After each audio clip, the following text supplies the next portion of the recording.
Hello and welcome to Deep in Pact, a proud member of the Doof Network, where we dive deep into Wildbow's most Canadian work 5 years on. Coming up next is Elliot Diebold. And that was Ruben Morehouse. And we are back to talk about Void 7.6. What a chapter. Yeah, it's a doozy. Let's dive into it. We'll get to the bits. We'll get to some parts that I think we're going to have a fair amount to say about. Yes. But to start, we kind of pick up right where the chapter left off last time in 7.5, where Conquest has arrived and he is preparing to finish this contest once and for all. Yeah, Operation Worst Plan Yet, which is saying something. Yeah, I like that you put yet in there.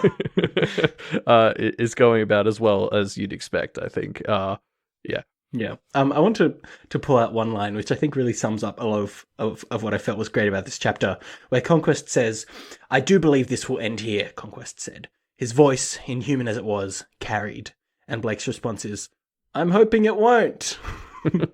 Which is very, I used the word pathetic here, and maybe my feelings on that have dulled a bit, and that's a bit too harsh, but I think it's appropriate, right? Like, Blake is really struggling to, assert himself against even just the idea that he's not immediately going to lose right now, right?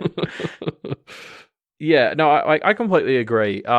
Everything about Blake's reply seems intentionally feeble. Yeah. In comparison to Conquest's, not just Conquest's words, but the description around how they carry, and then Blake just sort of yells and he talks about how he had to raise his voice to overcome, just like the wind. They're very much contrasted, these two sentences. Yeah. Everything about Conquest's is powerful, and everything about Blake's is just weak and inconclusive. Yeah, and Blake isn't even saying "I'm gonna win." He's saying, "I hope it doesn't end yet," which is he can't even think that he's gonna win. It's so, yeah, it really is like fighting against a primal force, I guess. So, the standoff kind of continues where Blake has Duncan as a hostage, and, Laird isn't really able to make a move, but obviously Blake and co are quite clearly outgunned, and they also can't do anything because it will just lose them any advantage they've gained. Yeah, and so there's a lot of talk here about how they needed to get Laird first. Yeah. Which makes me think there was a bit more of a plan here, and for some reason, Blake just hasn't ever thought about it so that we would know. But I guess there was a bit more of a plan that we're aware of, because Rose and Maggie both sort of react to the idea that they can't get Laird as if that was a very important step in some sort of plan. Yeah. But you're right that this plan doesn't seem to be going super well. So whatever the plan was, it doesn't seem to be panning out that much right at this point. Or further on. Yeah, true. We'll get there. Yeah, we'll get there. So I think the thing I like about this chapter is, we kind of touched on before how it feels like that you're fighting against a primal force, but you also get this vibe of all of any advantages they have are just slowly being drained, They're in action, they're forced in action here is just kind of slowly, they're just slowly losing, and they can't do anything but kind of slowly lose. Yeah, absolutely. They're stuck in this house, and they're just slowly, getting covered in snow, literally and metaphorically. Yeah, it's grim. So Blake and Laird kind of start negotiating, kind of, but it's fairly obvious, Blake kind of makes a play at trying to negotiate, and Laird is playing his hypothetical hostage negotiator or whatever. But it becomes very obvious quite quickly that they don't really have a deal that they can make here. There's no ground to give, because Laird's not going to do anything against Conquest.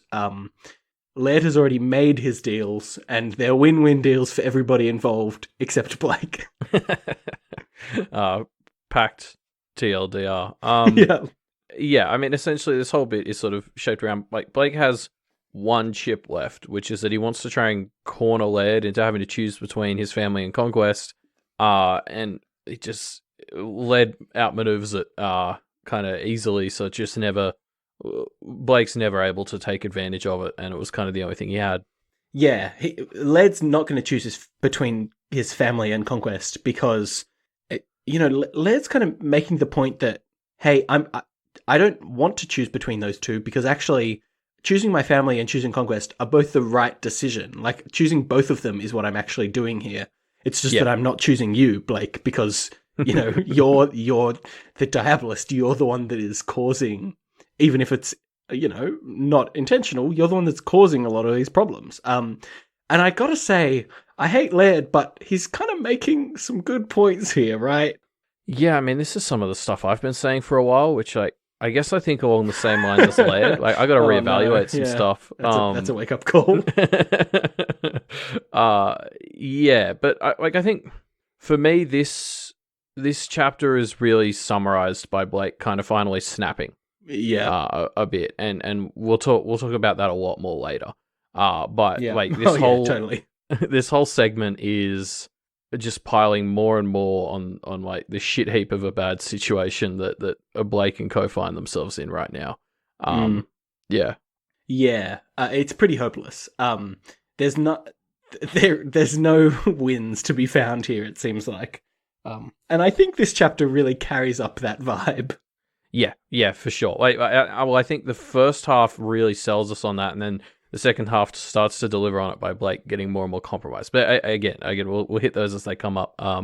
One thing I wanted to point out though is so Laird attacks Blake, sort of relationship with his friends, I guess. Yeah. And as Rose is trying to cheer him up, she's sort of, one of the things she says is, "He's not getting to you, is he? This garbage isn't hitting the mark." And I mean, like, I get she's trying to cheer him up or something, but like, I don't know what Laird was saying. Like, even Blake agrees is kind of, it is on the mark. Oh yeah, it's totally getting to him.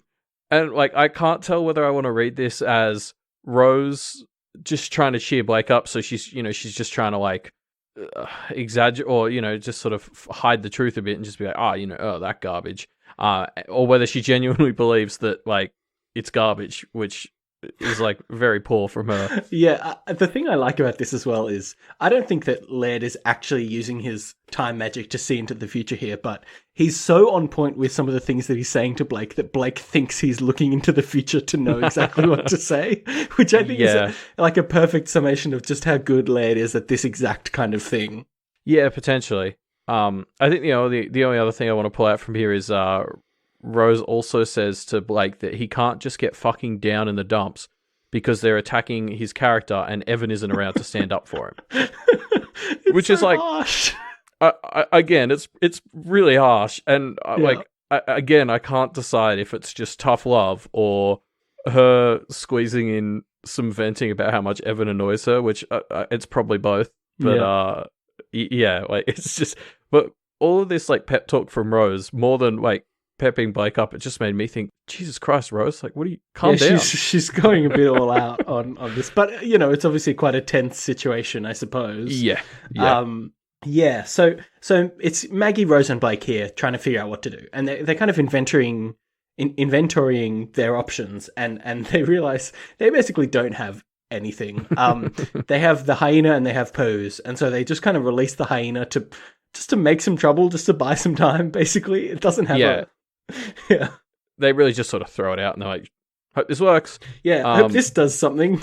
I do want to call out how Rose decorates sending it out with referring to, I think either her or Blake, I can't really tell, maybe both, but as the 7th youngest Thorburn.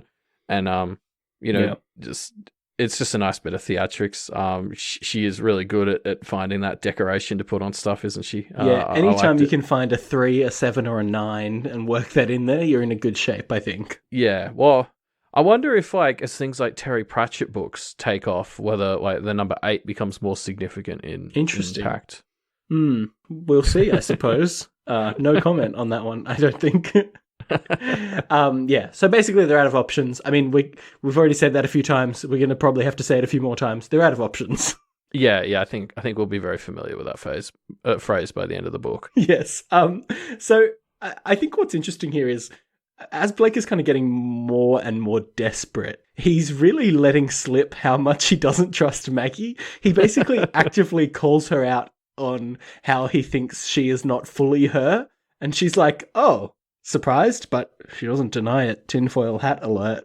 Yes, we'll get onto that. We'll get into that more a bit later. Okay, interesting. This Mexican standoff has gone on for long enough, and Laird and Conquest, more Laird than Conquest at this point, start making their moves. Laird starts playing some like ticking sound effects, basically, which kind of ramp up over time and start slowing down time. Except some of the Behames have the ability to not be affected by this, which gives Duncan the ability to kind of move his hands quickly and grab the gun from Maggie to kind of take control of this situation. Yeah, like this is such a cool Bahame power to use now that we know the twist, because like now Blake can very easily figure out like time isn't slowed, it's just sort of the perceptions of time and their bodies.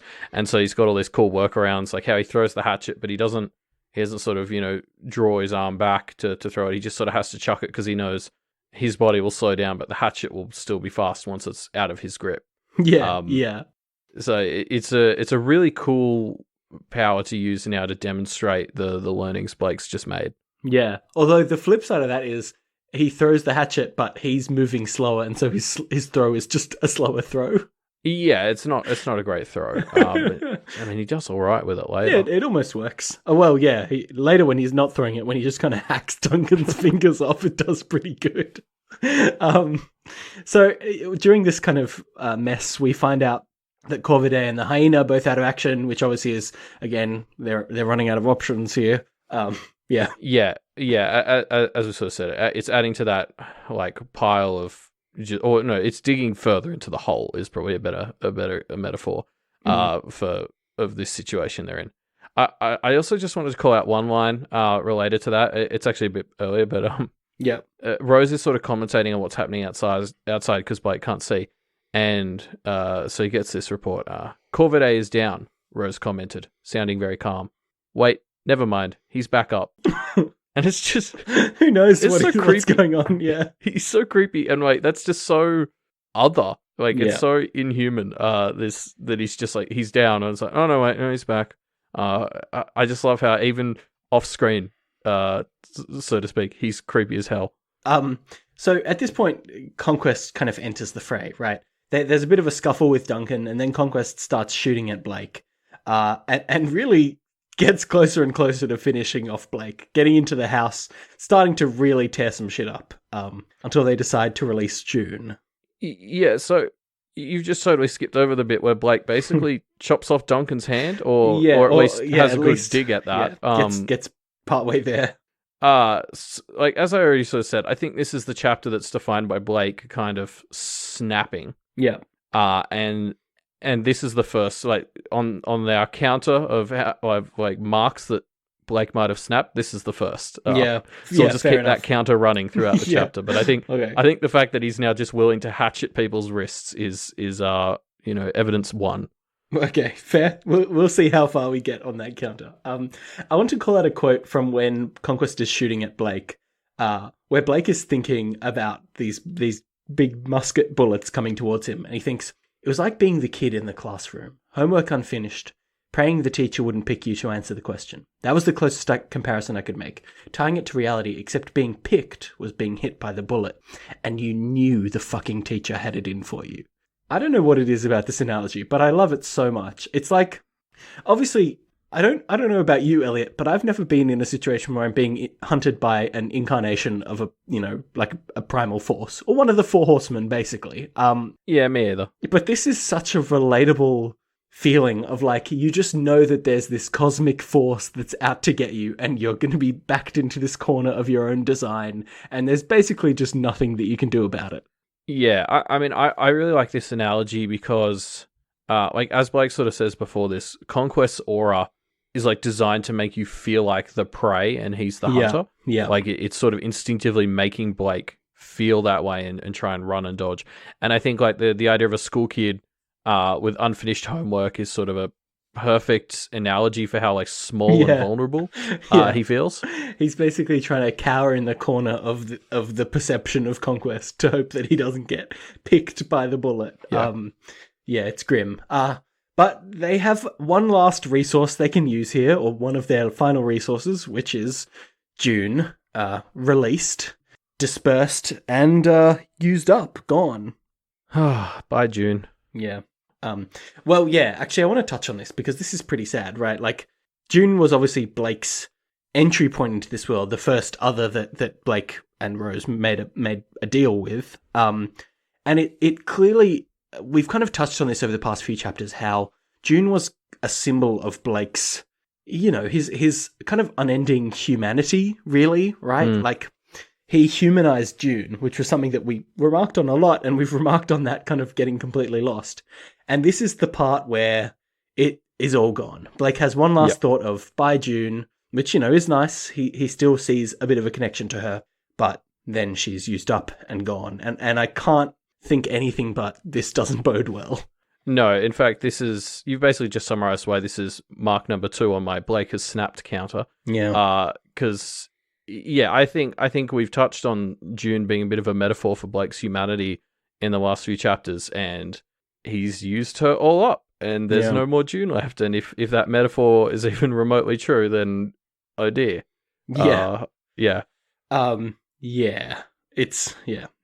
So June's dying power is to create a little snowstorm inside this house, and this gives Blake enough cover to get out. As he's heading out, he bumps into one of the Baham kids and basically says, look, go help Duncan. He's bleeding. He might die from when I tried to chop off his hand. Go help Duncan. I promise I won't kill Led if I can help it, basically. Yeah. And so one thing I want to quickly bring up, before he goes out, Rose is sort of like, well, we have one other thing we can do. Yep. And Blake knows what she's talking about, and he says, okay, go ahead, just do it clean and fast as you can. Yep. And I would like to ring the bell. This is number 3 on the counter of Blake has snapped, because we are doing what was very recently completely unthinkable and just letting pose at people. Yeah. In a way that leaves a lot of room for fast over clean. Yeah, I mean, so it's not just using him; it's using him in not an ideal way. Like, Blake has become that corner diabolist in this moment. I think. Yeah, and definitely. it's barely addressed by the text. It's really like he just does it and he just keeps moving. Like, like it's subtle, but like this is a really big moment. Well, we're inside his head, right? So we don't get to see other people see him descend. We just see him kind of play into his own slippery slope, I suppose. Yeah. Well, I mean, he doesn't even really have time to consider it that much. He's just like, oh, shit, fine. Yeah, I guess we have to. Yeah, and I mean, this is exactly what Black Lamb's Blood was talking about. Yeah. Another note we get here is confirmation that the hyena has died. We're out of options, run out of resources again, Yeah, I mean, I really tried to feel bad for the hyena, but I couldn't do it. Yeah. The hyena is not a character that we're meant to empathize with. I was like, oh, that sucks because Blake could have used it more. Yeah. It was literally my only thought as to why this was bad. Yeah. I want to get back to the Baham teenager that Blake ran into as well, because you sort of mentioned it, but he quote, this is a quote from Blake. I promise not to hurt your Uncle Laird too badly. I won't kill him if I can help it, but Duncan may well die without help. Yeah. So, I mean, I'm very interested to see how this reconciles with how the chapter ends, because I don't know, shoving stuff into people's neck would count as hurting people fairly badly in my book. So we'll see how this goes. I'm a little worried. Well, Blake does say, if I can help it. So that's he says if I can help it for the killing. That's true. I promise I won't hurt your Uncle Laird too badly. You're right. Yeah, so I'll be interested to see how this carries forward into the next chapter. Yeah. So Blake is outside and he sees Laird, who is kind of struggling to fend off dolls that seemingly have been attacked by the hyena and distorted into just kind of going wild. Yeah, well, there are some that are going wild, and then there are others that are attacking Laird, and I assume that was Corvidae before he buggered off. Yep. Yeah. Now, unfortunately, Blake doesn't get a chance to capitalize this because Conquest appears, and it's pretty obvious that it's ending now. Yeah, I mean, right from the get-go, the way this emergence from the garage is written, there's this sense of this is it. Like, this is going to be a big confrontation. Yeah.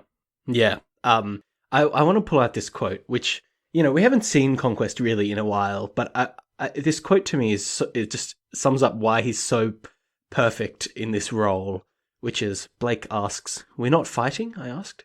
"Fighting implies a kind of equality, doesn't it?" he asked. one person fighting, the other fighting back. I'm not so fond of level playing fields. I nodded slowly. I had a very bad feeling. Obviously it's a pretty well-known trope that there's the villain who doesn't just kill the hero when he gets a chance, right? But I love that Conquest, his whole thing is he doesn't want to kill Blake, right? He does want Blake to die, but he wants to conquer Blake first. And it's such a perfect way of getting to experience this trope that genuinely makes it more fun when you get to have a kind of slow escalating demise. But it's a way for the trope to completely make sense in universe. Of course, Conquest doesn't want to just kill Blake. Like, there's no way he would just kill him at the first opportunity. It's awesome. I love it. Yeah, no, it's classic Pact. Absolutely. Like, and I would say that I love this relentlessness to defeat Blake. Yeah. And I did at this point in the story, or this point in the chapter. But then we've got to talk about what happens next. So, Conquest is going to break Blake, and the way he does this is he has found two shadows, imprints of Blake's worst memories that approach Blake, and he is conquered by his past. Yeah, so the first time this happened, it took me a second to process what was happening, because the two Blakes came out, and I was like, oh, these are... I kind of got that they were maybe ghosts or imprints, but it wasn't until just after the first sort of replay started that I comprehended what was happening, and then I reread the bit where the two of them emerged, and I was like, oh, shit. Yeah, so Blake sees in them that they are his lowest points, right? I think he almost immediately recognizes what the second one is. Oh, yeah. Which is fucking terrible. Yeah. Look, we haven't, Conquest has obviously been the villain for the past, 4 arcs or whatever, but we haven't actually encountered him, right? We had that bit right after Blake got scratched up by Isadora, but that was such a brief little bit. Conquest hasn't been actively using his power, and so I think we've kind of forgotten how horrifying Conquest is, right? This brings back that same feeling from Arc 4, though, where Conquest is just an unstoppable force, and he's going to dominate you, and you just can't... There's no way to reason with that. You can't talk your way out of it. He just wants you to suffer.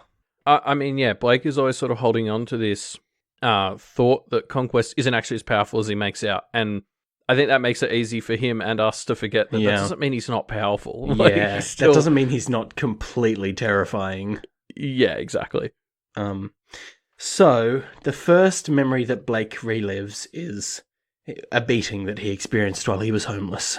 Yeah, and I think this whole segment, as I was sort of reading it the first time, I was like, as I said, I started to process what was happening, and it was like, I was reading this and I was like, man, this is bad, but I know that this is just the warm-up, so to speak. Like, I was just reading this and thinking, oh god, this is horrible, and it's only going to get worse. It's so powerful to read. And I think it's interesting why this one is in here, because there's two bad moments, right? And obviously we know that the second one is going to be the one that's been kind of hinted at by Blake through the entire story. But we have this other one here, and I think it's very interesting that it's here. And it's interesting to kind of think about why this is one of his worst moments. And, Blake even says to himself, this isn't the worst beating that I've ever had. But we see this one, and I think that's very interesting. Yes, and I really like the reasoning you've come up with just below in the notes, so I'll just pass it back to you. Yeah. The final line in this little memory is Blake thinking, I'd been considering going home before that. Stupidly, stubbornly, I told myself I'd wait until the cuts and bruises were gone. And I think that sums up why we're seeing this. It's not really explicitly confirmed beyond what I just said, but this is, to me, the decision point for Blake, where he's so close to giving up on being apart from his family, being homeless. He's so close to just going home and giving up. But this experience kind of forces him to take more time away from home. He waits to heal up from the wounds because he doesn't think he can face his family like this. And that's enough time to kind of seal him into being homeless. Like, maybe he thought, oh, I can wait and then go back, but by that time it's kind of been too long. It's kind of the decision has been made for him, and that freedom and agency has been taken away from him by this incident. I think that's why it's one that weighs on him so heavily. Yeah, I've got a slightly different take on it, I'll admit, but it's not mutually exclusive. So it's like, it's kind of could be a both situation. But as you mentioned, he talks about how he was thinking of going home at the end, but he also mentions that right at the start. Like the whole experience is kind of bookended by Blake wanting to sort of go, and his stubbornness is essentially what leads to this beating. And so it's kind of like he's being punished for his stubbornness. Yeah. It is sort of how I would classify this specific beating. And I think that's good because it ties into this whole concept of like Conquest wants to stop him from being so stubborn and just break him. I like that. But it also ties into being mark number 4 on my Blake is snapping counter, because giving into Conquest is not the only thing Blake is stubbornly not doing. He's also not unleashing demons. And so teaching him to no longer hold on to his virtues may kind of backfire for Conquest, I wonder. Well, is that a backfire if Blake starts summoning demons? I mean, I guess it kind of is. That's true. I don't know. It depends how pointed at Conquest they end up. Yeah. Yeah, that's a fair point. I think there's a lot going on here. I like the idea that Conquest has picked this one out specifically to impart a lesson to Blake, which is horrifying. Yeah. I also just wanted to pull out one line where he mentions that, why he thinks teenagers are just sort of beating up homeless dudes. And it's basically just because their brains haven't fully developed and which is like true but generous. But he also mentions that this is why he doesn't blame Maggie as much as he probably could have, because he spent too long trying to frame this event and I guess reconcile this event, which is good because that's kind of what I've been saying. And so it's good to know that is sort of what Blake has been thinking subconsciously for a while. Is it? I don't know, just a little bit of positivity, I think, within this. Is that an empathetic enough moment to take 1 point away from the snapping counter, or not? We'll see. 0.25. Okay. 3.75. All right, that's still pretty bad. So Blake kind of snaps back to reality, and Conquest knows that this next memory is going to be worse, and kind of taunts Blake as he defeats him. And Blake is freaking out as this memory kind of limps towards him. And he almost is able to keep away from it until Laird catches him and basically holds him out to it to force him to face it. So, and the bit, so what happens, the other Echo, the first one sort of ran at Blake and tackled him almost. Yeah. The writing for this one is the Echo didn't rush. It limped, eyes downcast. Just looking at it was as bad as everything else Conquest had put me through. And it's just even just from the approach of this Echo, this is so powerful. As I was reading this, in my mind's eye, I'm picturing this downcast, weak Blake limping towards the real Blake. And this is every time I'm stepping, I'm just thinking, no. Yeah. It's very powerful, this whole scene. Yeah, I want to touch on here how Laird acts here, because this to me is the most morally reprehensible thing that Laird has done, right? Laird, obviously Laird, I don't think knows fully what this memory entails, but it's probably pretty obvious that this is Blake's lowest point. This isn't defeating Blake. This is torturing Blake. Laird says to Blake before he falls into the memory, Laird says, "This is for the best," which is incredible. I honestly don't know how Laird could say that. And I think the only explanation is that Laird saying this to Blake is actually him trying to kind of reassure himself that this is the right move, because there's no way that Laird can look at this and be like, yes, this is an okay thing to do. I am doing good. Yeah. I agree. I can't really add anything to that because, you're right. I don't think there's much room for discussion here. If this is what the best looks like, then fuck. Yeah. It's grim. It's grim. So Blake falls into this memory, and there is one man who approaches Blake, and immediately Blake freaks out. And Evan is also freaking out. Evan was also in the previous memory, but kind of realized that he couldn't do anything. But Evan is not happy to take that approach here. He kind of is freaking out and trying to get Blake through it, but Blake almost immediately just has to resign himself to this. He kind of shuts down and can't even try and think of a way out of it. He just kind of accepts that this is happening. Yeah, which was just like just I don't know. I don't really have words to convey. Like, as I was it's pretty reading rough, isn't it? It's just like, oh.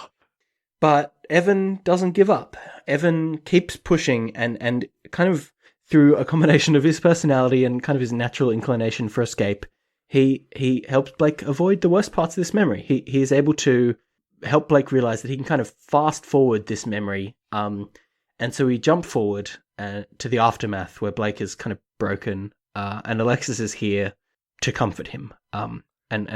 We kind of skip over the worst part, I suppose. So yeah, thank fuck for Evan. Thank fuck for Evan, I think is the sentiment here. I mean, this chapter is obviously already very emotionally intense, and it does feel like everything is just, I don't know. Without this situation, it's hard not to see Blake would have just completely broken.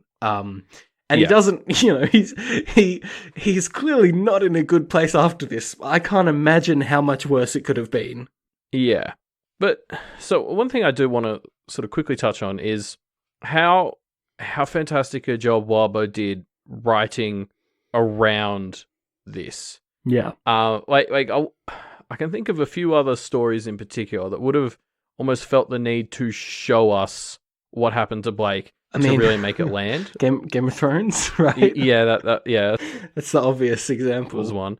But I think Wildbow already hit me about as hard as is humanly possible with all this, and so by that point, just actually showing it would have been gratuitous, and I think that's actually really good writing to convey as many emotions as I could possibly need or am even capable of feeling towards this without even having to show it. The lead up, the writing around it, we're all just primed to get to the place Wildbow needs us to be without him actually having to go into any details, which I think is really impressive. Yeah, and I think it would have hindered the emotional impact of this if we got into all of the, the nitty-gritty of this situation.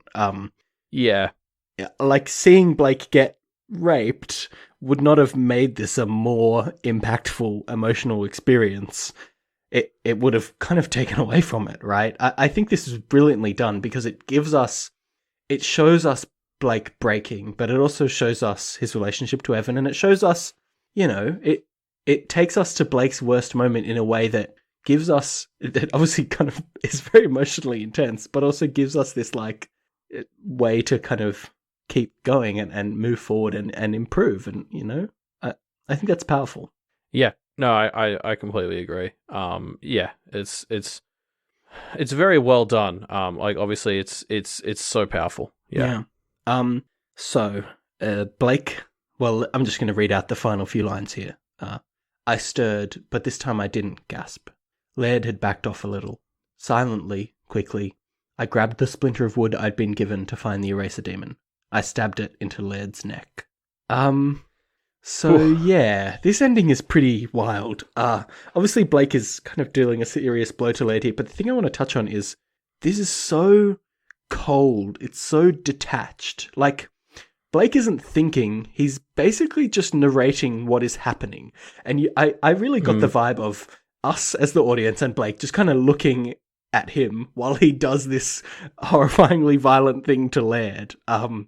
Yeah, you're right. I think his emotional reaction to what he's just been through is kind of so severe that he's almost having a kind of out-of-body experience, just watching his body naturally react to the guy who grabbed him and forced him through this. It definitely, it gives me vibes of having, detachment, having that kind of pretty common thing for people who are going through trauma or reliving trauma where they detach themselves from their mind and from their body. That's the vibe that I definitely get here, which is not a great sign for the next chapter. It means that Blake is not in a good place. No, and you wouldn't be. Yeah. This is the fifth and final mark on my Blake has snapped counter. I mean, obviously, this is, I think, the point where he has finally snapped. It's so immediate. It's so brutal. It's just, I think Blake is sort of gone at this point. And I mean, I'm not saying that in any sort of permanent sense, but just for right now, like I think the nice Blake is that we know is not going to be around for a little bit. Well, that's the end of the chapter. A great, exciting, hopeful, upbeat place to end. I mean, he did it. He's gotten one over on Laird, right? Yay! Yeah, not long after he promised to not hurt Laird too badly. Like we still have to come back to that. Yeah. We'll see how that gets resolved, I suppose. Now, before we wrap up, though, you had something here that you wanted to talk about. Yeah, so for our bonus bit, I was going to bring a prediction, and it kind of ballooned out as I researched it more, and so it's become its own sort of bonus bit, I guess. And so I'm just going to drop a theory here that Maggie, as we've seen since she joined us in 6.7, is not Maggie, but mostly Padrick. I want to say maybe like with genuine bits of Maggie involved. Like this might be more than just glamour. Like you could actually have some of Maggie's essence in him. I don't know, but I think that this is mostly Padrick that we've been dealing with. That's such a wild prediction. I love it. I really want to hear what the thing that made you think that is. Yeah, I've written it down now in the prediction tracking. I'm very eager. Let's hear it. Okay, so I'm just going to go through all the evidence I found since 6.7 in chronological order. The two things I really want to hit at the start that have sort of been general trends is obviously Maggie's been sort of categorized as extra reckless for all this, and I've mostly chalked that up to her excitement for her fire and blood business so far, but it also tracks with sort of if our fairy boredom stuff that we've heard about, like, you know, how they hate boredom and they're always looking for stuff to do. And then obviously it's been a recurring theme that Maggie seems to have access to fairy stuff that she maybe shouldn't really, even with Padrick in the picture. Like her ability to heal Blake was actually quite impressive. Yeah. It's always just now occurring to me that if this theory is right, Padrick may have just been glamoring him a bit, which is like terrible. But anyway, so one thing I want to know, obviously when Maggie first shows up, Blake asks her, "Are you compelled or otherwise enchanted?" And she responds, "No and yes. I'm dressed up in my finery, so to speak." And so I'm thinking that's sort of where part of the idea for this glamour comes from, like some sort of glamour. So Padrick is what, glamoured up to look like Maggie? Yes, and I'm sort of, I don't know if it's like he's actually got essences of Maggie or if he's just so well glamoured up that he kind of is both Maggie and himself. Because there's a lot of lines here where he does say like I'm Maggie, and I don't think he'd be allowed to do that unless like, you know, it's some heavy glamouring. So I don't have a full explanation for why, but like that's just part of the theory. Is you'll have to accept that there's some reason for that. Sure. So the next quote you want to pull out, I think, is one that I'm interested to hear how you reconcile, which is he says, "But Maggie Holt doesn't have a history of doing things halfway," which is fine. That would work either way. "You asked for me, you got me, and you got someone who knows their way around this sort of thing. Dealing with the ugly things, tell me more about them." So the part that I want to pull out here is you asked for me, you got me. Yeah. So that's part of where this whole idea of it's both Maggie and Padrick comes into it. Because it's kind of like, you asked for me, Maggie, you got me, Padrick / Maggie, and you got someone who knows their way. Like, I think all I've written under this is, this line is very fun if I'm right, which is not really evidence, but it could be cool. So there's also, I forgot to pull it out. There's a bunch of stuff where Maggie talks about how she's seen stuff that... here it is. "Yes, believe me, I've seen stuff that makes this seem pretty tame," Maggie said. "This gives me a chance to explore. It's great." And she talks about how basically she's been through stuff that is a lot worse than what we're seeing in Conquest stuff right now. And I think we chalk this up to her being overly confident in that regard, about how bad her demon stuff was. But if this is Padrick and he's, you know, however many hundreds or thousands of years old, it's quite likely true. There's also a bit where Maggie says, "My parents and I don't always see eye to eye when it comes to what I'm doing here. It's been worse since the change of location coming to Jacob's Bell." And obviously we know Padrick was exiled. So I love the concept that this is Padrick having fun, and like he's talking about how his parents don't really like him since he got banished, which seems reasonable. I think. Okay, yeah, sure. I'll allow it. So there was also, and I sort of called this out as being a bit weird when it happened, but when Maggie went into the spirit world in, I think it was 6.9, she had like pointed ears and pointed fingernails, and I think it said it felt a bit fairy or elvish to me. So I'm putting that down as a bit of evidence. I think that's probably the most compelling piece of evidence out of this to me. And then there's a bit where when they first capture Laird, Maggie says, when Maggie impresses Laird with her knowledge of like the rules of hospitality, Maggie says, "I have a lot of free time and I've become a bit of a student of history," which I don't think Maggie would have that much free time. I actually really like this. Is like Padrick is kind of defined by the fact that he's exiled and probably has a lot of free time or has had a lot of free time. Okay. There's a bit where Maggie swore in 7.1 as well. "You're a bit of a bastard" is something Maggie says, which, considering she's not even allowed to say words that seem tamer than that, is a bit strange. So I'm wondering if that's a bit of a slip up by Padrick. One of the bits that sort of first clued me into this as an idea is this has sort of sat a bit wrong with me, but since we encountered it, Isadora refers to Maggie as stranger the first time. In fact, the only other time she refers to Maggie, it's italicized. Like it's like Maggie here, which I think is Isadora sort of letting in that. I think Isadora knew that something was wrong because she never refers to Maggie directly as Maggie and is like kind of drawing attention to the name as she says it. Yeah. Okay. Again, that's one that could work if she was just possessed. Technically. Yeah. And then the last one is the line we called out last episode where Maggie said, "If I wanted to do work, I'd be doing something different with my life," which I called out as a very bizarre thing, but it could, like, if Padrick, I assume he's like trying to take over the fairy kingdom and presumably be a king, and that's maybe something he associates with not doing work. Like, that makes more sense to me than any interpretation I've come up that applies to Maggie. Sure. So that's one of the ones that I really like. Okay, look, there's some interesting stuff in here. Yeah, I guess we'll see.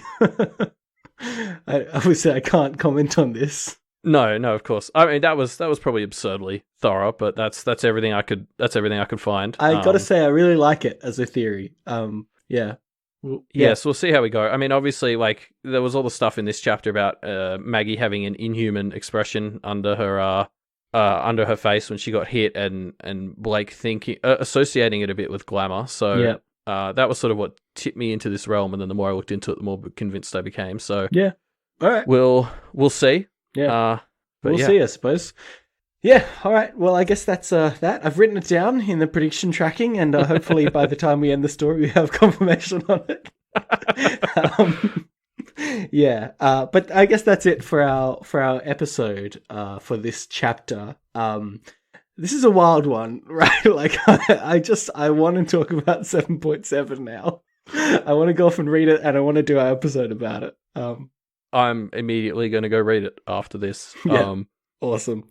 So thank you everyone for joining us. If you have thoughts on, on this chapter, on things that happened here, on break blaking, or on Elliot's, what was it, Maggie equals Padrick theory, leave those in our discussion thread down below. They'll be linked in the episode notes. It's a great place to chat about the show. Yes, and if you want to find out more about the rest of the shows on the Doof Network, because there's a bunch of great ones, you can head to doofmedia.com. Yep. If you want to find out more about our shows, you can head to our Twitter, which is @MediaMTPodcast. About 3 days ago, when this episode's out, we have just launched another episode of Media MD on Galaxy Quest. A fun little sci-fi movie that I made Ruben watch, so you can hear our discussion about that over there. Yeah, that was a pretty fun discussion, I think. So yeah, go and check that out. You can find that also on our website, which is MediaMTPodcast.com. Now, of course, on the Doof Media Network, you will find Deep Impact and a bunch of other great shows, including We've Got Ward, the Doofcast, all these great shows that are completely backed and supported by the Doof patrons. If you want to become a patron of the Doof Patreon, you can do that at patreon.com/doofmedia. And of course, Wildbow is a Patreon-funded author as well, so patreon.com/Wildbow if you have any extra money that you can spare. Yeah, Patreon is the way to finance creativity of the future. So vote with your wallet, support the creators that you love, which hopefully includes us if you're listening to this show after however many episodes we've done. But definitely should include Wildbow, so go and check out his Patreon as well. That's us for this episode. I guess we're off to read 7.7, and our episode talking about it will come out on Monday the 17th of June. So we'll see you all then. See ya. Bye.